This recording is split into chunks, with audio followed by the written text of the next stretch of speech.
ipinakita na sa publiko kung paano nag-start ang taping ng Don Bell, directed by Cathy Molina. Noong isang araw nga ay nag-live si Direk Cathy ay talagang nagko-comment ang mga Don Bell fans kung yun na ba ang final poster. Sabi nga niya ay hindi pa dahil ini-edit pa ito. Muli na naman magiging busy niya ng Don Bell sa kanilang mall show. Next month na nga natin mapapanood ang kanilang comeback movie. Kaya ang kanilang pasabog this year. Na lahat ng mga tanong ng Don Bell ay malalaman na natin sa kanilang movie. Dahil tiwala tayo sa Don Bell ay panigurado ay makakakuha na naman ito ng award. Siyempre pagmamalaki natin yan ay talagang pag silang gumawa ng mga proyekto na magkasama, paniguradong tatangkilikin nila. Panigurado ang kanilang BFF na si Steer ay susuportado sa dalawa. Ilang daming ang naglalabasan na basher ngayon na buwag na nga daw ang Don Bell. Sabi nga ni Bel Mariano, hindi na niya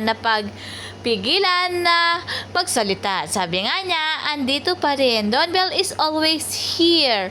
Don is really a special person in my life and I continue to say that she's such a blessing to me. She's really someone close to my heart. I call everyone to let go of the negativity and hate that's been going around. There are bigger, more important things that need our attention. Let's choose kindness, patience, and understanding. Wag na po tayong mag-away. This is how an artist should address basher, hindi yung nag-name drop kaya mas lalong lumalala ang situation. I really love these two from the heart. This is are the love team. Don't give attention especially to the bashers.